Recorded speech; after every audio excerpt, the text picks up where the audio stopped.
प्यारे बच्चों, आप सभी का अभिवादन, आप सभी को नमस्कार। इस समय आपको बीए पाठ द्वितीय वर्ष के प्रथम प्रश्न पत्र में निर्धारित लघु सिद्धांत कौमुदी अर्थात व्याकरण का अध्ययन करवाया जा रहा है। और जैसे कि आपको पहले बताया जा चुका है कि लघु सिद्धांत कौमुदी नामक इस पुस्तक में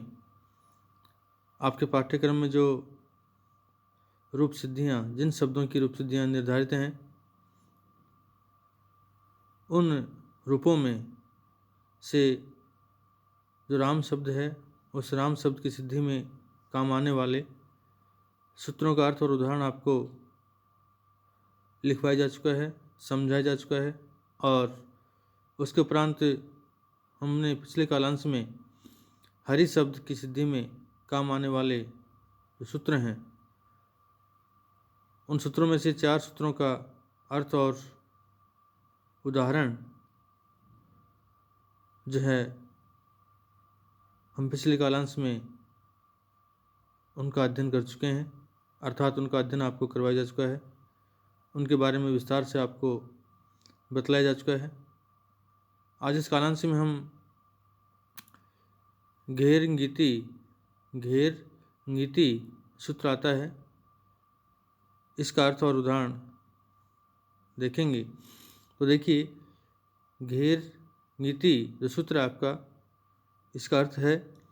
कि घी संज्ञक को गुण आदेश होता है। घी संज्ञक को गुण आदेश होता है यदि ङित परे हो तो, कि जिसकी घी संज्ञा हुई हो, जिसकी घी संज्ञा हुई हो और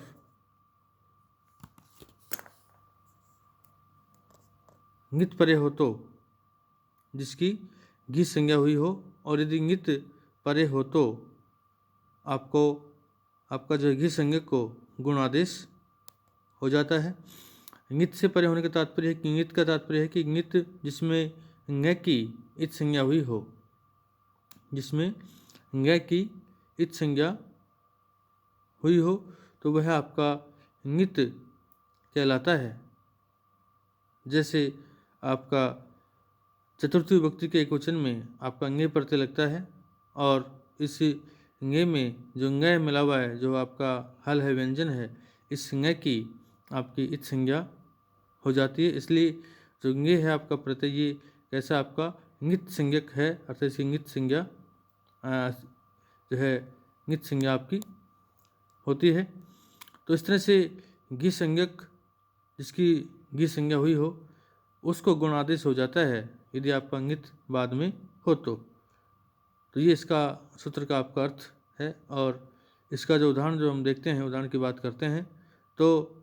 हरि शब्द की प्रातिपदिक संज्ञा होने के उपरांत चतुर्थी विभक्ति के एकवचन में ङ प्रत्यय होने पर हरि प्लस ङ यह रूप बनता है, और तत्पश्चात ङ में से ङ हलंत की हल की इत संज्ञा और तस्य लोप सूत्र के द्वारा उसका लोप होकर, तस्य लोप सूत्र द्वारा उसका लोप होकर आपका ए शेष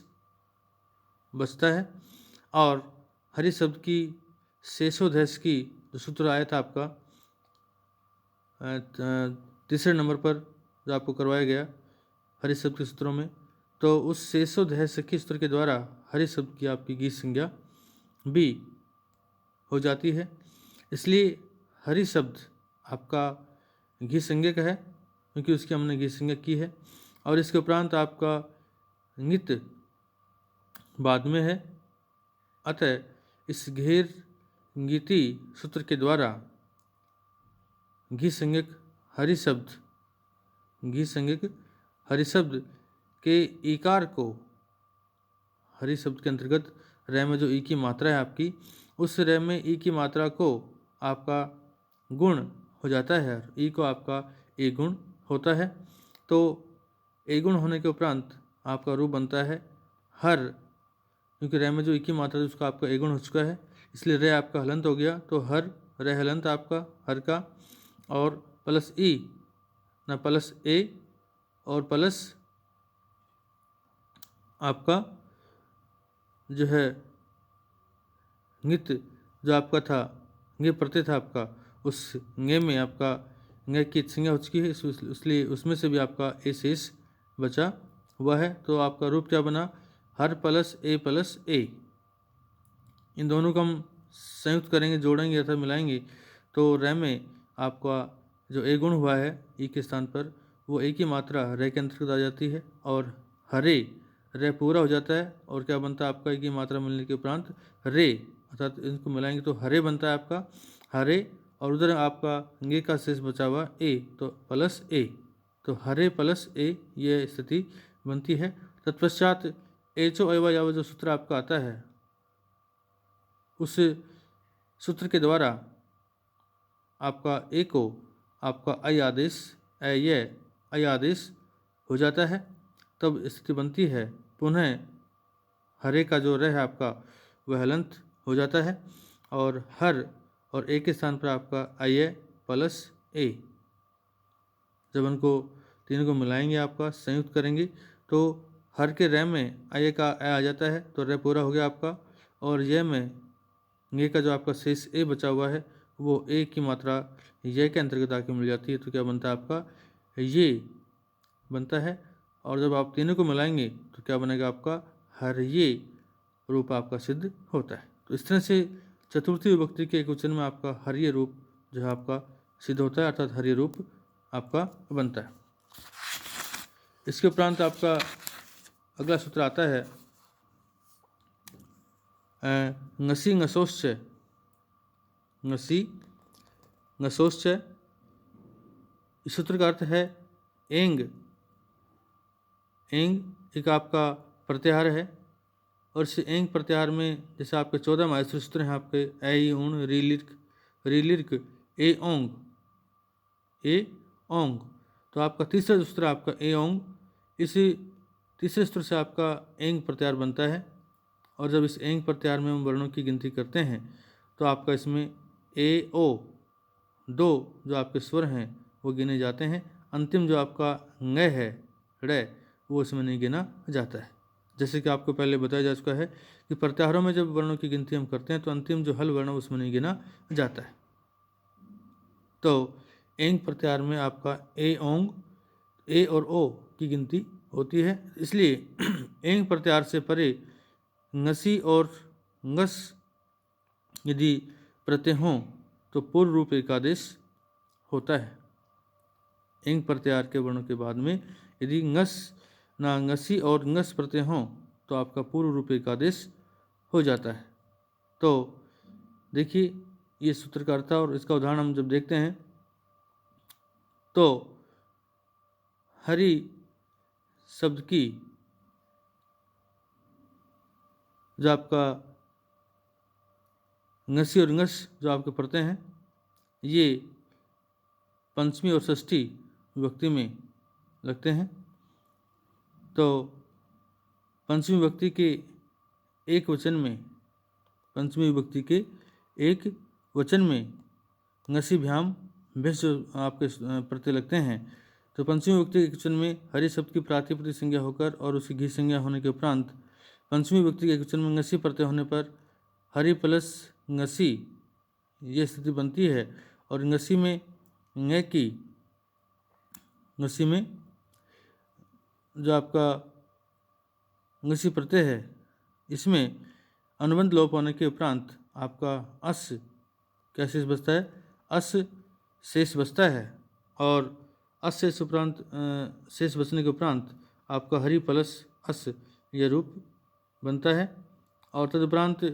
घेर इंगिती सूत्र के द्वारा हरि के इकार को गुण आदेश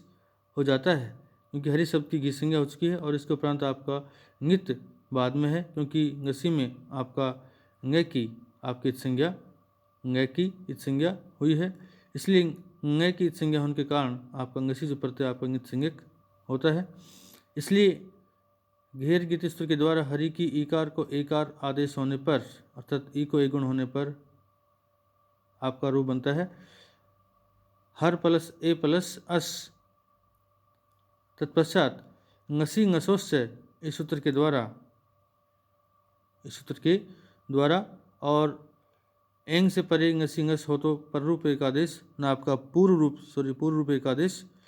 होता है। तो अब यहाँ हर प्लस ए प्लस अस ये स्थिति थी आपकी। तो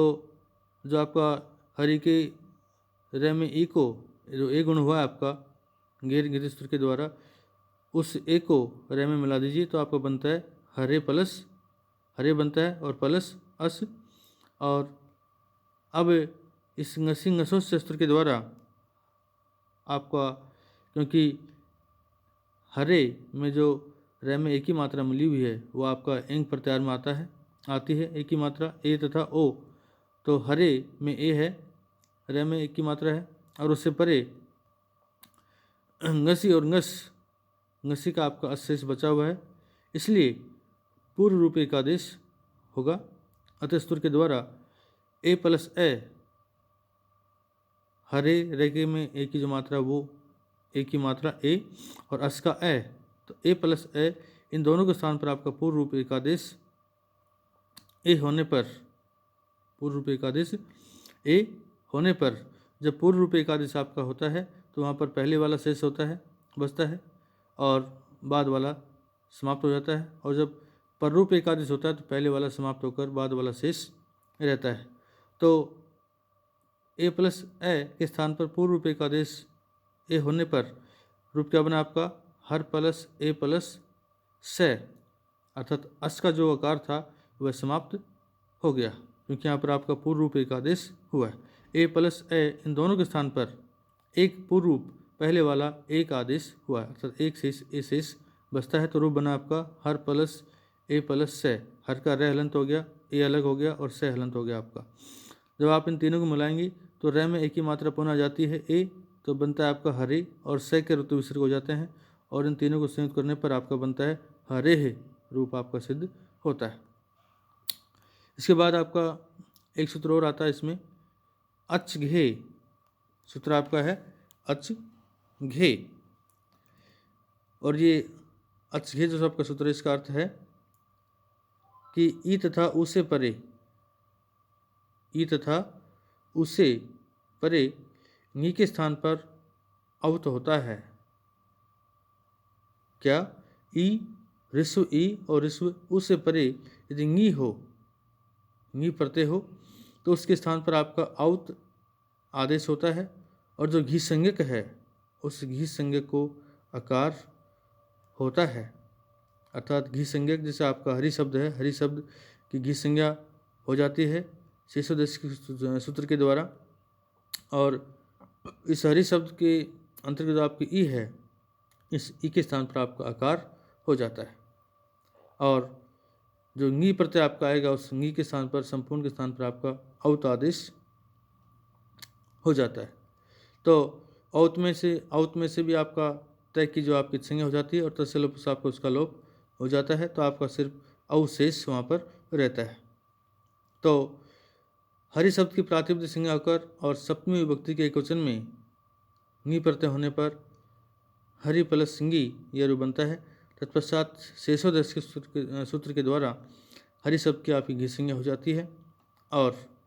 यहाँ पर अब आपका हरि घी संज्ञक है, और इसके उपरांत इस हरि के अंतर्गत छोटी की मात्रा मिली हुई है, और इस अच घी सूत्र के अर्थ के अंतर्गत आपको बताया जा चुका है कि ऋस्व ई छोटी अथवा और छोटा उ से परे यदि ंगी प्रत्यय हो तो ंगी के स्थान पर आपका औत आदेश होता है और घी संज्ञक को आकार होता है। अर्थात हरि शब्द की ई को आपका आकार होने पर क्या बनता है आपका हर प्लस ए, हर आपका हलंत हो जाएगा और ई की मात्रा को आपका क्या हो गया ए हो गया। तो हर रे हलंत प्लस ए प्लस और नी के स्थान पर आपका औत आदेश होता है, औत में तय की संज्ञा हो जाती है और आपका औ शेष बचता है। तो रूप क्या बना आपका हर प्लस ए प्लस औ, यह आपकी स्थिति यहाँ पर बनती है। और तत्पश्चात ए प्लस औ के स्थान पर वृद्धि रेची सूत्र के द्वारा अ प्लस औ के स्थान पर वृद्धि रूप एकादेश औ होने पर, वृद्धि रूप एकादेश औ होने पर, क्योंकि आपको बताया जा चुका है कि वृद्धि जब कहीं भी होगी तो आपके तो आवृद्धि होगी या फिर आई होगी या फिर आपकी औ होगी। तो यहाँ पर अ प्लस औ के स्थान पर वृद्धि रूप एकादेश आपका औ होने पर क्या बनता है आपका हर प्लस औ, और इसके उपरांत चूँकि आपका